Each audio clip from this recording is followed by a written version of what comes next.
Marques Ednir, represento o CECIP, o Centro de Criação de Imagem Popular, que é uma organização que existe desde 1986, ela participou da redemocratização do Brasil, e nós produzimos materiais educativos e formações para fortalecer a cidadania local e globalmente.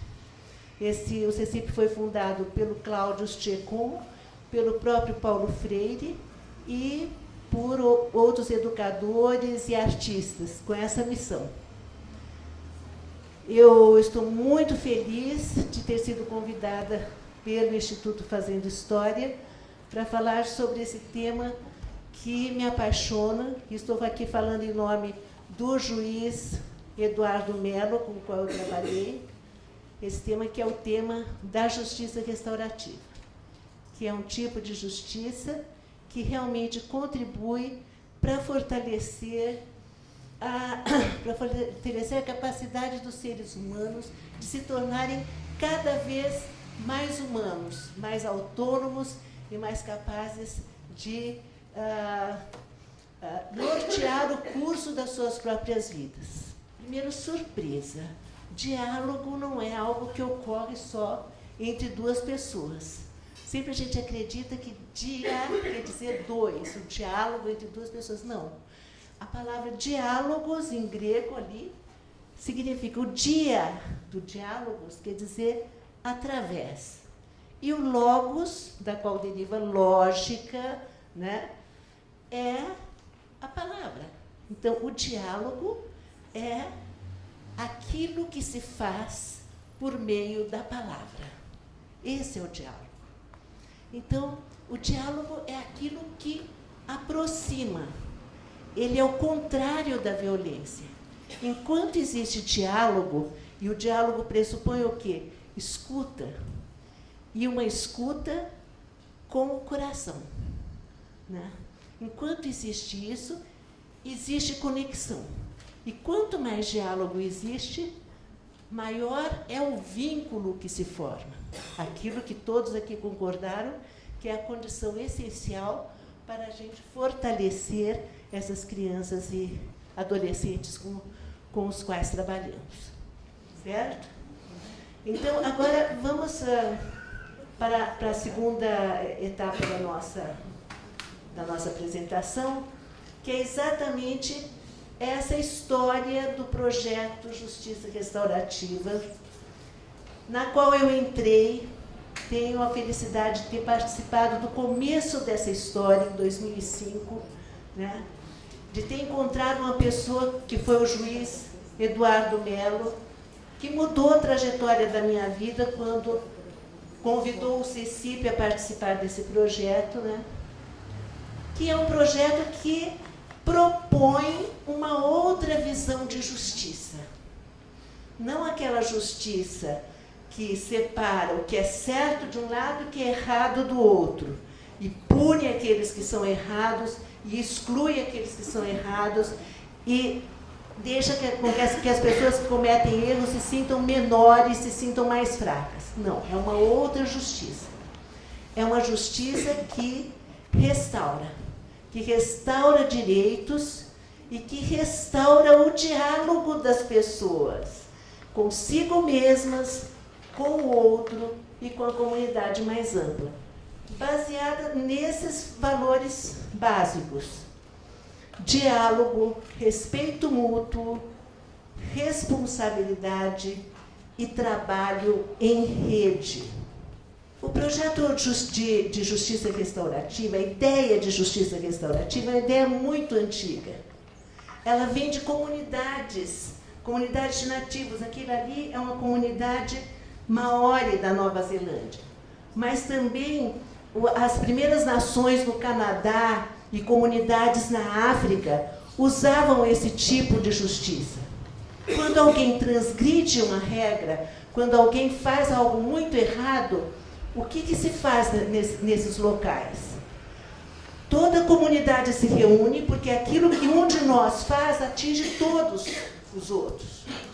Nós não somos sozinhos, nós somos interligados.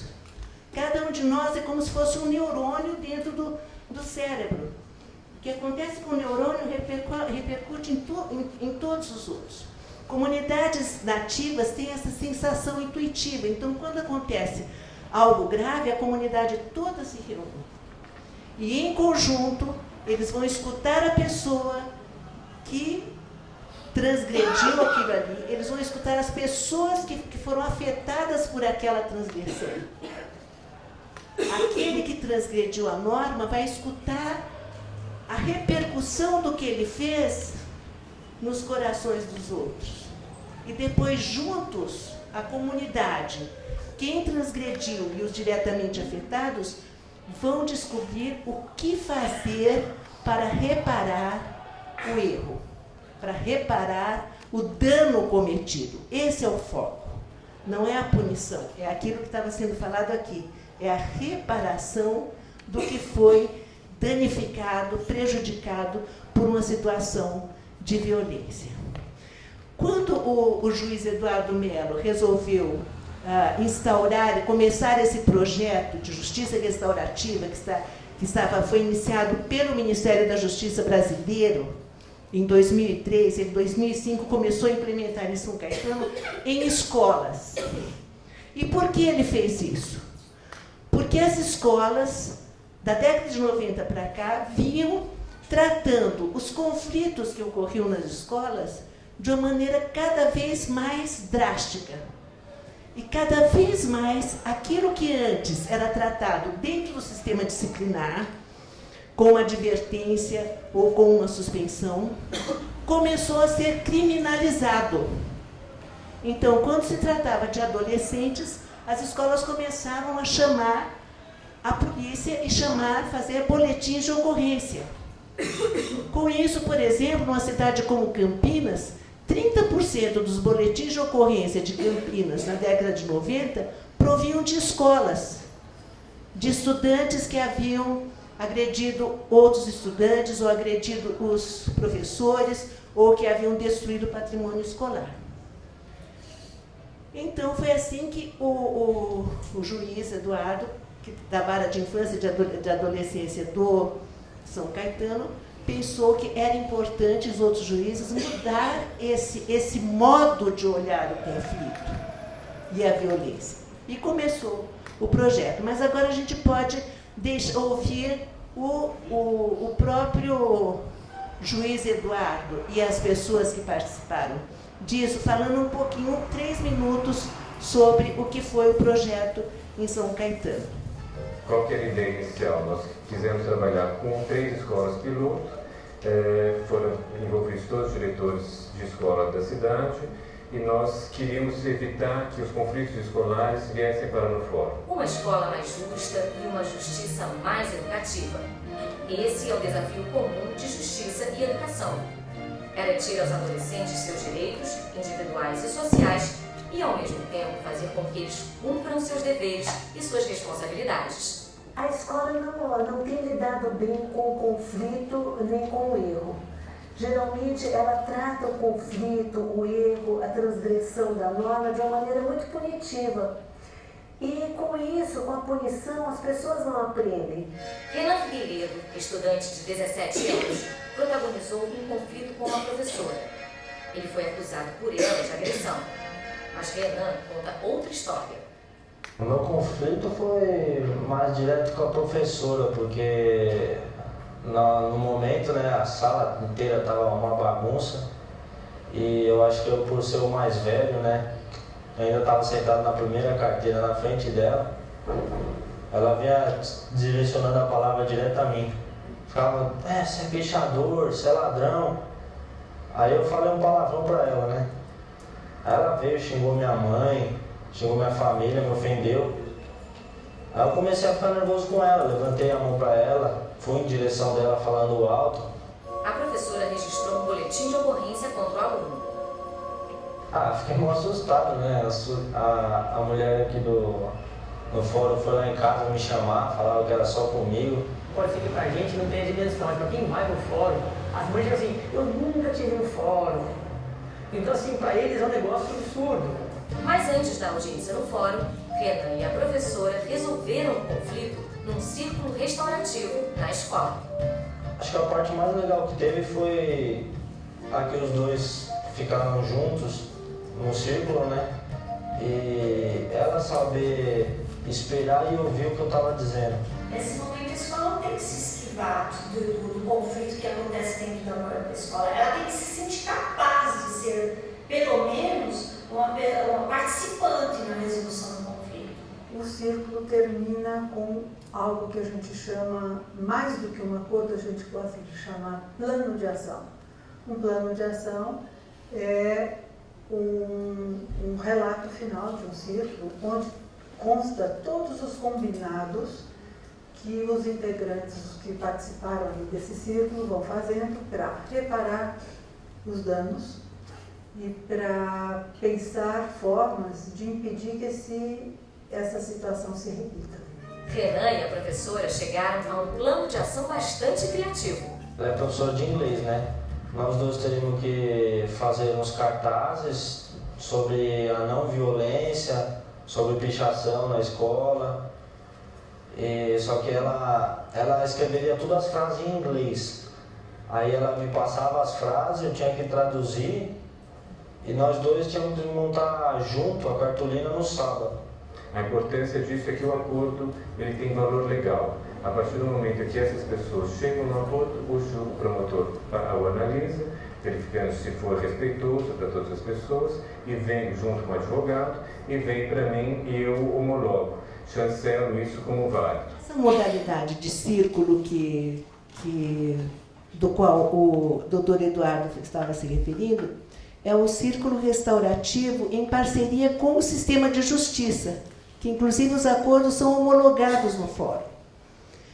No entanto, na maioria dos casos, agora que essa abordagem se espalhou, na maioria dos casos, não existe mais esse enviar para o fórum. A própria unidade escolar, a própria comunidade, chega ao seu plano de ação e ela mesma se responsabiliza para que o acordo seja cumprido sem necessidade de judicializar a questão. Mas como a gente vê, toda vez que você trata um conflito, toda vez que você lida com a violência ou com o conflito, você está ensinando alguma coisa. Então, quando uma pessoa que pratica a violência é punida com algo que representa também uma violência para aquela pessoa, ela está ensinando que você resolve as coisas pela violência. A justiça restaurativa tem uma outra lógica. No centro dela está o diálogo e o envolvimento comunitário. E o que ela propõe é o desenvolvimento da autonomia. Vocês veem, quem define o que aconteceu e o que deve ser feito para transformar aquilo não é uma figura externa. São as pessoas envolvidas ali que decidiram, no exemplo que foi dado pelo juiz Eduardo, certo? E o que acontece é que as pessoas assumem realmente a responsabilidade. É muito diferente você simplesmente receber uma punição e você ter que fazer algo que compense o dano causado. Certo? Enquanto o foco da justiça tradicional é o passado, é punir o que já foi feito, o foco da justiça restaurativa é o futuro.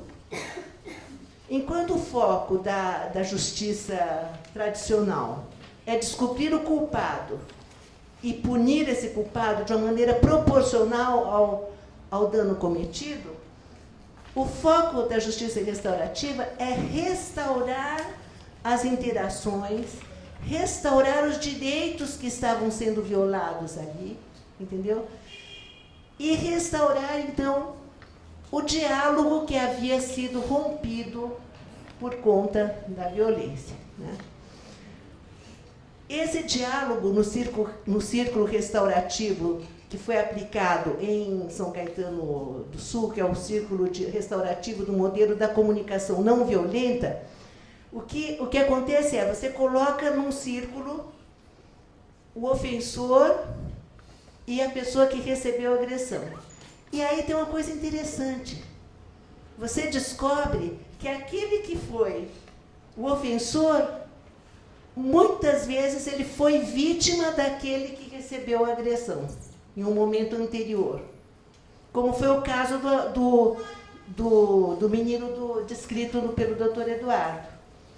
Antes dele agredir a professora, ele estava sendo vítima, por exemplo, de uma situação totalmente de desrespeito de direitos, uma aula bagunçada, onde não existia nenhum controle sobre o que estava acontecendo ali.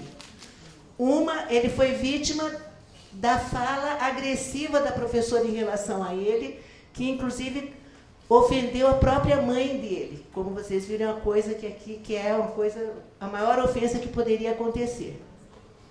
Depois disso aí, o que ele faz? Ele pega e agride a professora. Verbalmente é ameaça. Então, veja, ele é o agressor e também a vítima.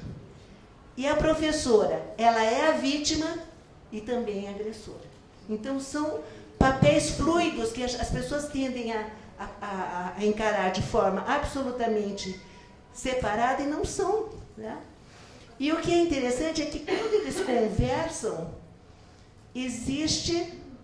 quando eles conversam, eles vão para essa conversa acompanhados das pessoas que foram também atingidas por aquilo. Porque quando aquele menino agride a professora, não foi só a professora que foi magoada. Foi o marido dela, foram os outros alunos, foram os colegas. Quando aquela professora chama o menino de ladrão e a mãe dele de prostituta, não foi só o menino que foi atingido, foi a mãe, foi a família. Então, as pessoas envolvidas estão lá e também as pessoas que podem contribuir para a solução do conflito.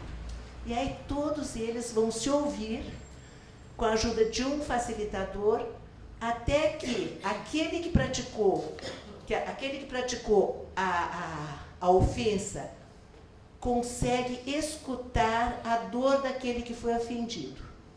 Quando esse daí consegue escutar o que ele causou na pessoa que foi ofendida, e aquele que foi ofendido consegue entender que o outro sentiu a dor que ele causou, então aquele que foi ofendido consegue escutar o que ofendeu.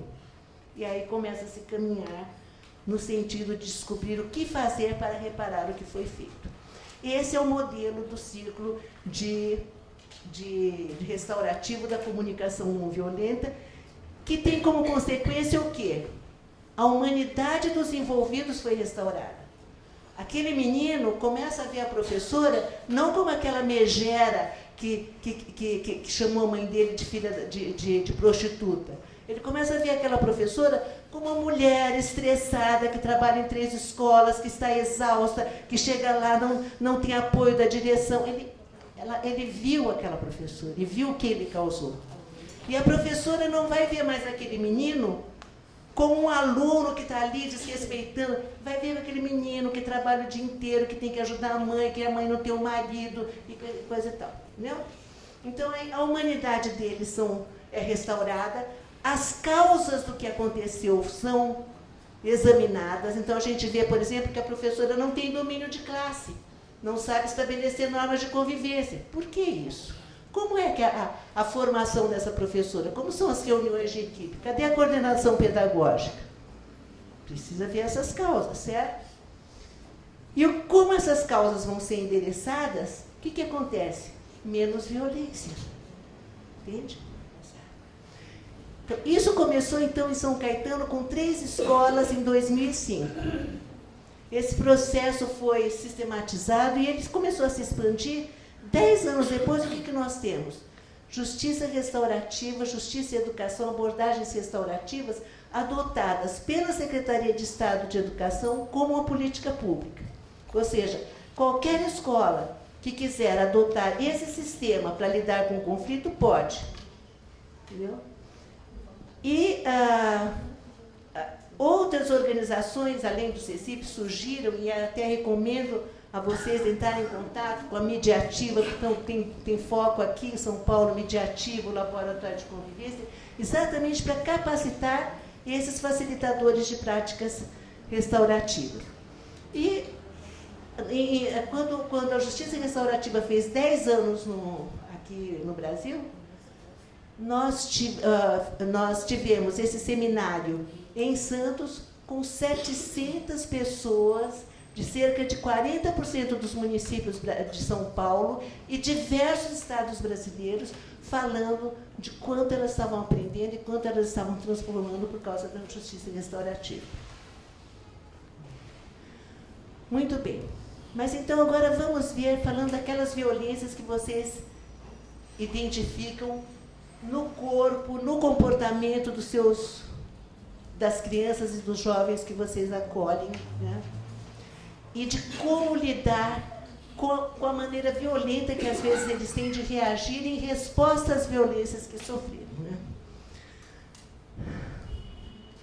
Uma definição de violência da Organização Mundial de Saúde é essa: imposição de um grau significativo de dor e sofrimento evitáveis. E, como vocês sabem, tem violências de todo tipo, né? A física é só uma delas, a violência psicológica é uma violência muito forte, uma violência sutil, como aquela que foi colocada, a violência da não escuta, né? Da pessoa retirar o afeto, isso é uma violência, causa dor e causa sofrimento, né? A violência sexual e tantas outras. Mas o que é interessante a gente pensar como um conceito que nos ajuda no nosso trabalho é começar a encarar que toda violência, ela causa um desequilíbrio. Ela causa um desequilíbrio porque ela desrespeita necessidades básicas de todo ser humano de qualquer idade, da criancinha ao velho, né? E quais são essas necessidades? Esse quadro foi construído por um grupo de psicólogos e sociólogos holandeses do APS, Centro de Aperfeiçoamento de Escolas da Holanda, e ele sintetiza essas necessidades básicas. São as necessidades de relação, ou seja, de pertencer. Todo ser humano tem uma necessidade imensa de pertencer a um grupo, a pertencer a algo, sentir que é parte de algo, sentir que ele é nesse grupo, ele é respeitado, sentir que nesse grupo ele é amado, sentir que ele é visto. É o pertencimento. A outra necessidade básica é a necessidade de competência. Você tem que sentir que você é capaz de fazer alguma coisa. Tem algo em que você é bom, que você consegue resolver os problemas e que está associado com o desenvolvimento da autonomia. Eu sou capaz de fazer isso sozinho. Eu sou capaz de decidir como fazer. Vejam que no topo do triângulo está a necessidade de relação ou a necessidade de pertencimento. Porque você não consegue se sentir pertencendo quando as pessoas dizem que te amam, que gostam muito de você, mas não te dão autonomia para você decidir, mas te tratam como se você fosse incapaz. Entendeu? Então, a necessidade de relação, ela depende de serem satisfeitas a necessidade de competência e de autonomia. E como é que nós, educadores adultos, que estamos gerenciando ou trabalhando num espaço educativo, pode ser uma escola ou um lugar muito mais dramático em termos de mudança, como as casas lares ou os abrigos, o que nós podemos fazer para satisfazer essas necessidades?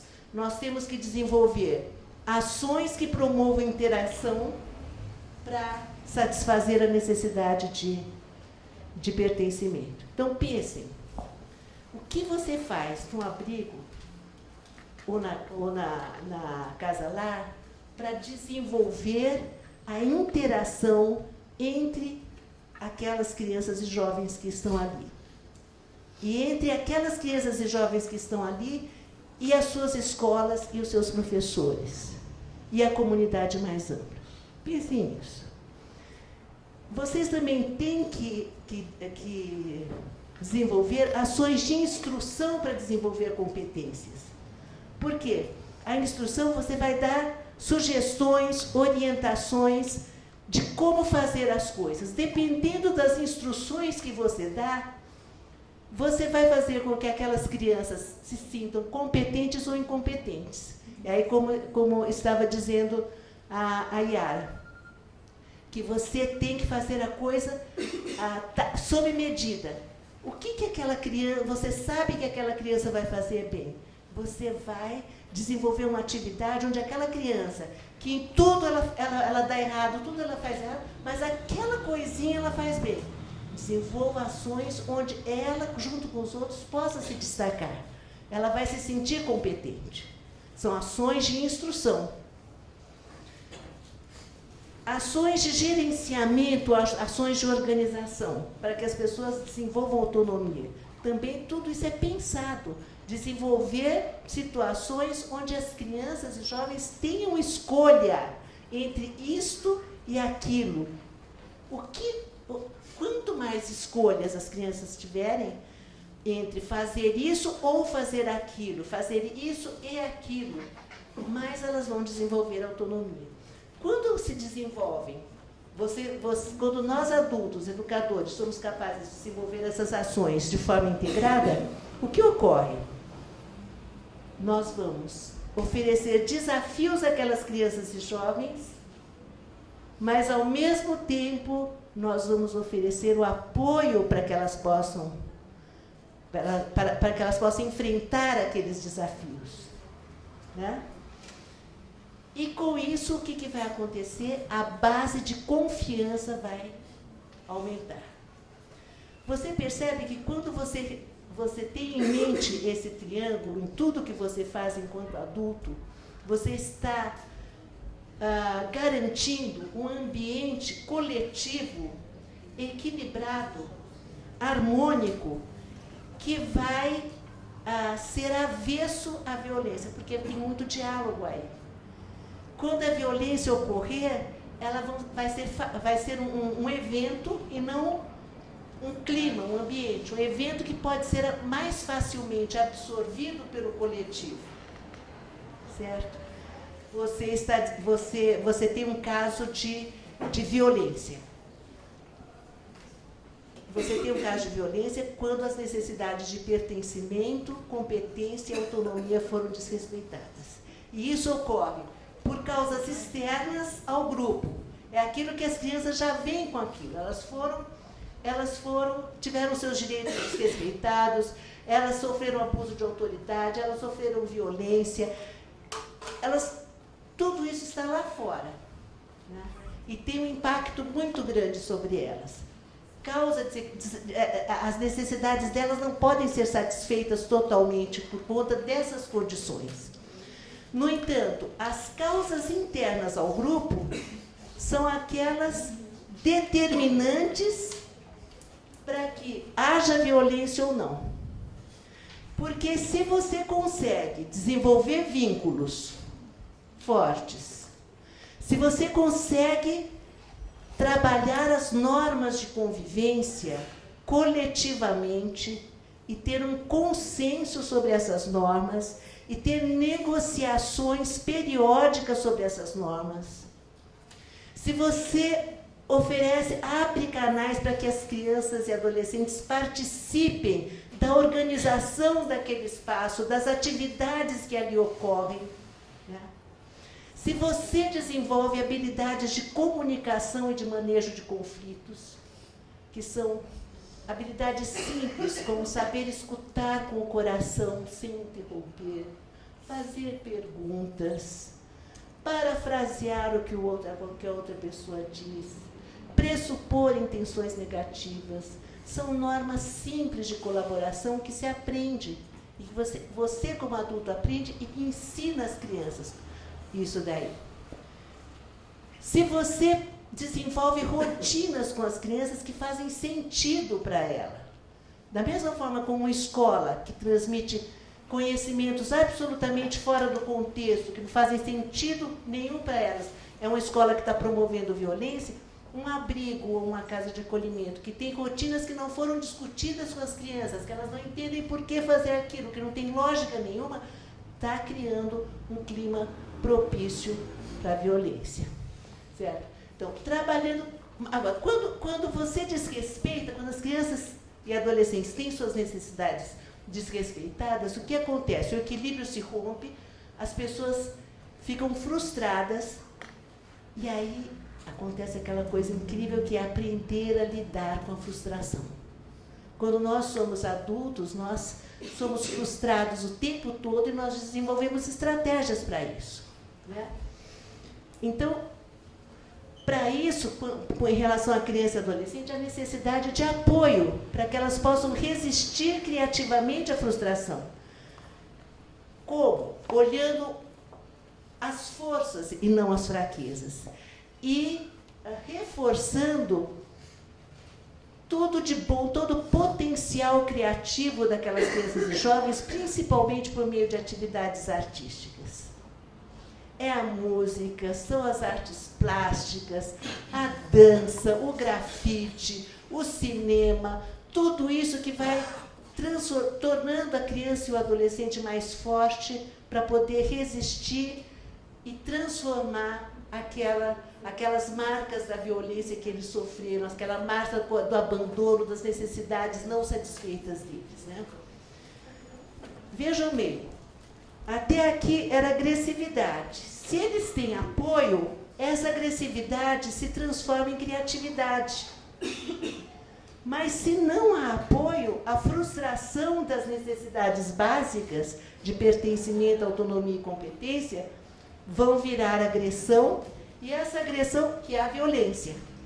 E essa agressão é o quê? É a violência contra si próprio, que a gente não mencionou. Quantas crianças não se suicidam, e adolescentes, quantas crianças não se ferem, se automachucam, fazem regimes, entram em drogas. Isso é violência contra si próprio.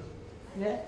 Violência contra o outro, contra a própria instituição, a propriedade, das propriedades da instituição, etc. Violência contra a própria sociedade. Né?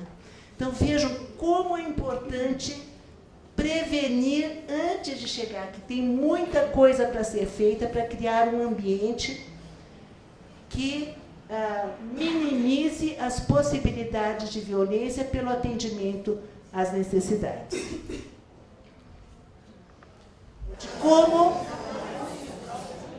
Como prevenir a violência e, segundo, como tratar com a violência quando ela acontece. Vamos lá.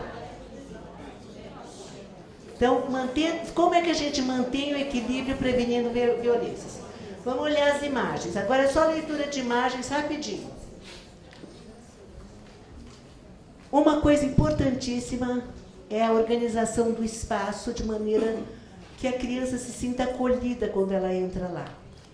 Como é o espaço do seu abrigo?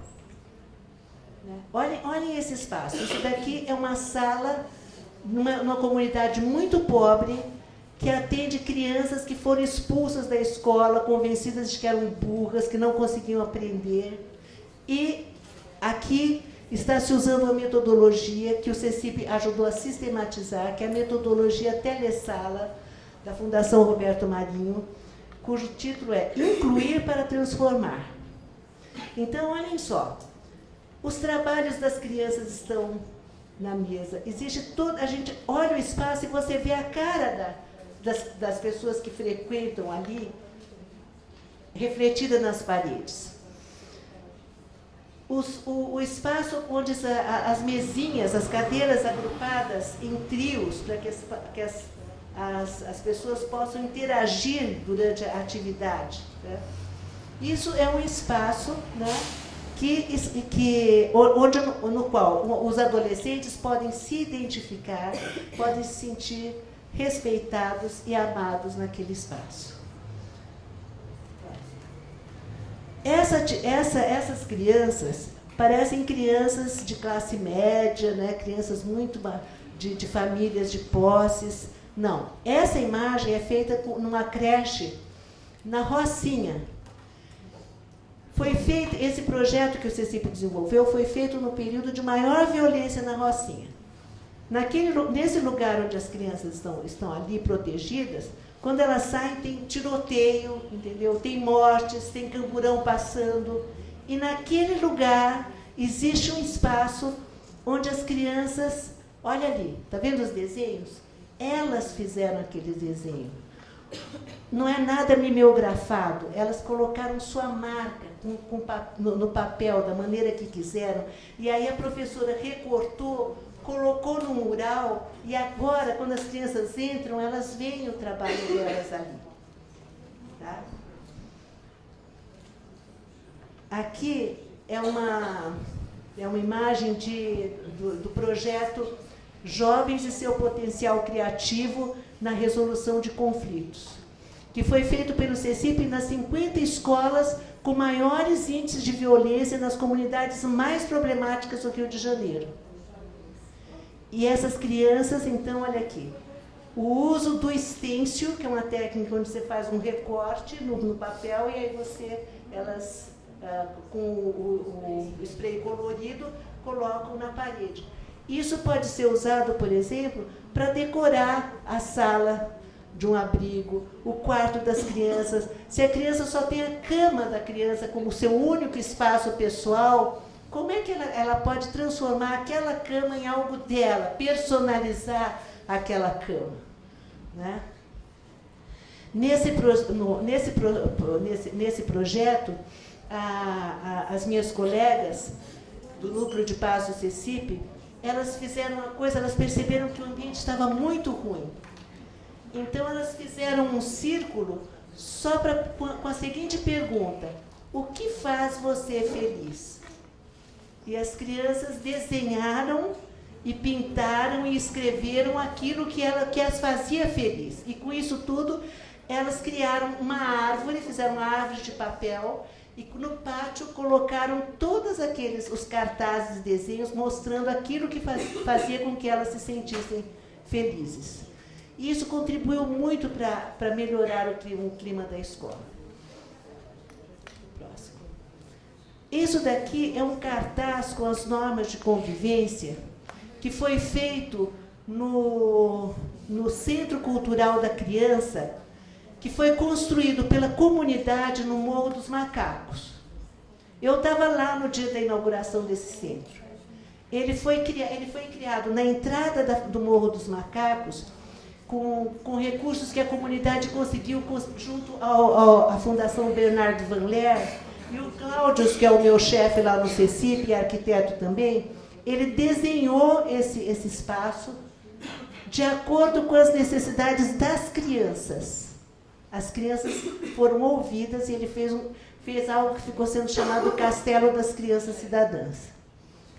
É um espaço onde as crianças têm absolutamente autonomia para escolher o lugar onde elas querem brincar. Então, tem uma sala de informática, uma sala de dramatização, uma sala de desenho, tem o espaço dos computadores, e aí as crianças decidem onde elas querem ir.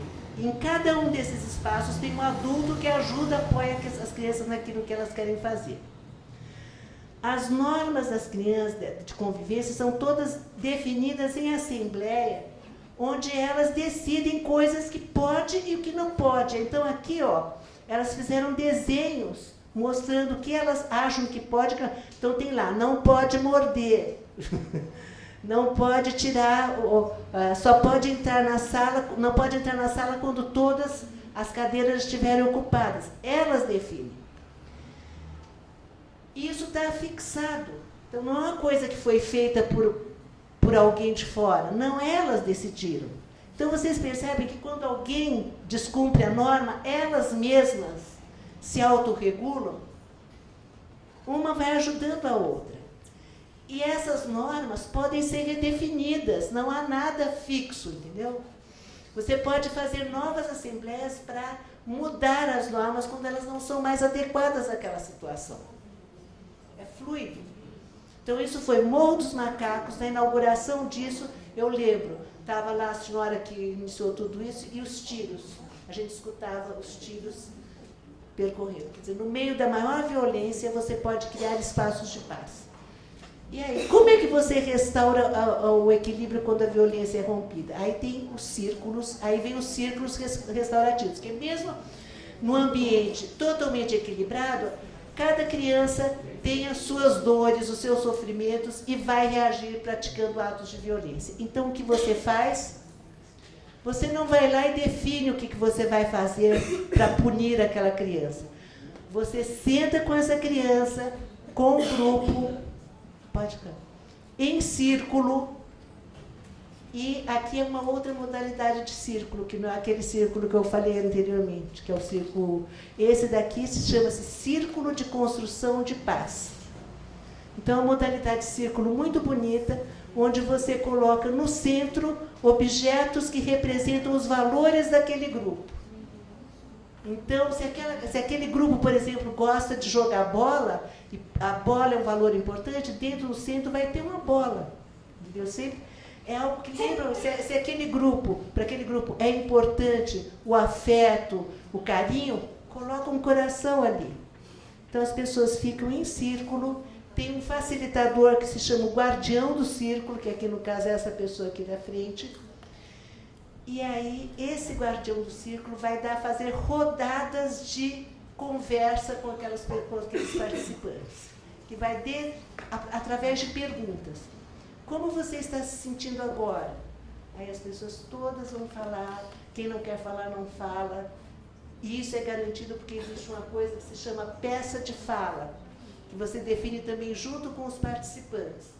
Por exemplo, digamos, que essa caneta fosse muito importante para o grupo. Essa seria a peça de fala. Então, eu daria a peça de fala para ele, e aí, enquanto ele estiver segurando essa peça, ninguém pode interromper. E aí, quando ele passa para o outro também vai ter o seu direito de falar. Não precisa falar se não quiser, mas todos vão escutar, todo mundo a respeito daquela questão. E aí se chega a coisas, por exemplo, por que você fez isso? O que você precisa para que isso não se repita? O que o grupo precisa de você? O que você pode oferecer para o grupo? Até que se chega ao acordo coletivo sobre o que pode ser feito a respeito daquela situação específica. Então, são as cirandas restaurativas que a gente chama. Então, as crianças em círculo, da mesma forma, vão conversar sobre o que aconteceu e o que pode ser feito para que aquilo não se repita mais. Enfim, tudo isso só pode acontecer no ambiente onde nós adotamos esse princípio africano. Ubuntu. Sou o que sou por aquilo que todos somos. Quando nós entendemos que nenhum de nós é isolado, que nós precisamos trabalhar em conjunto, de forma articulada, para poder satisfazer as necessidades do grupo ao qual nós servimos e as nossas próprias necessidades também. Certo? Isso que vocês estão fazendo é o que Paulo Freire chama de uma educação transformadora, porque vocês estão mudando a vida dessas crianças. E vocês não têm ideia do que essas crianças vão fazer no futuro de bom por conta do estímulo que vocês estão dando a elas. Então, não é que vocês estão mudando o mundo, vocês estão mudando as pessoas que vão mudar o mundo. Muito obrigada, pessoal.